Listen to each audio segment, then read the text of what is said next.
Satu, untuk memperbaiki citra. Bagaimanapun kita mengakui bahwa industri multi level marketing itu citranya di masyarakat rada kurang-kurang diakui. Ini Bapak Ibu yang punya penghasilan 50 juta, kalau hutang ke bank BSI biasanya dikasih nggak Pak? Kalau dicek, wah ini multi level marketing, ini prosedur itu kan susah, ya. Rada susah, citranya kurang bagus memang kita akui. Kenapa? Karena banyak multi level marketing yang tipu-tipu. Maka kita perlu syariah. Kenapa? Syariah itu identik dengan sesuatu yang baik. Sampai di luar negeri, di negara-negara Eropa pun, mereka mengenal yang namanya syariah. Ya, cuman bahasa Inggrisnya dia biasanya bukan syariah tapi Islamic. Ya, jadi bukan syariah banking tapi Islamic banking, bukan syariah ekonomi tapi Islamic ekonomi. Jadi di luar negeri bahasanya Islamic, di Indonesia bahasanya syariah. Jadi yang dimaksud dengan syariah itu sesuai dengan prinsip-prinsip syariah Islam. Kemudian bisnis syariah berbeda dengan pemaksaan agama. Maksudnya begini, mohon maaf kalau misalnya nanti ketemu yang non-muslim, kalau misalnya ada yang non-muslim, Pak nanti kalau syariah berarti anggotanya harus Islam semua. Jawabannya tidak. La ikroha, tidak ada pemaksaan dalam beragama. Kita tidak memaksa orang yang sudah jadi member render karena ini jadi render syariah harus masuk Islam, tidak. Silahkan masuk Islam tapi tidak kita paksa.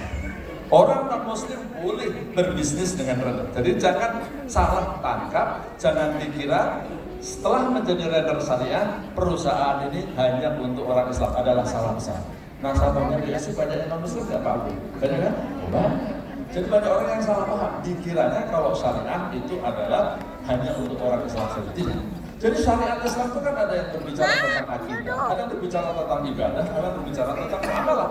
Orang mau menjalankan syariat Islam di bidang muamalah, silakan. Orang mau menjalankan syariat Islam di dalam akidah, silakan. Orang mau menjalankan syariat Islam, semuanya ibadahnya, akidahnya dan muamalah itulah yang sempurna. Saya percepat. Nah, ini yang terakhir aja yang penting. Bahwa Bapak Ibu sekalian, sejak hari ini karena Bapak Ibu sudah bermitra dengan render syariah, maka bisnis Bapak Ibu itu bernilai ibadah. Ya, tepuk tangan kepada Bapak Ibu ya. Kenapa begitu, Ustaz? Karena yang namanya ibadah itu adalah setiap pekerjaan yang diridhoi oleh Allah Subhanahu wa Ta'ala. Kalau Bapak Ibu berbisnis sesuai dengan syariat Islam, Bapak Ibu berbisnis sesuai dengan ajaran Islam, berarti Bapak Ibu sedang menjalankan perintah Allah. Orang Islam itu nggak boleh berpangku tangan, orang Islam itu nggak boleh mengharapkan pemberian orang lain. Orang Islam itu harus cerdas finansial, pinter cari duit, pinter mengelola duit, dan pinter menggunakan uang. Maka carilah harta yang halal walaupun banyak. Ingat terus itu Pak Nasir ya. Benar. Karena orang kalau ya tadi udah dijelasin sama jangan nanti orang tuh intinya Bapak sekalian, mulai sekarang Bapak niatkan berbisnis itu adalah beribadah, menjalankan perintah Allah Subhanahu wa Ta'ala. Oke, manfaat sertifikasi syariah. Hari ini kita sudah mendapatkan sertifikasi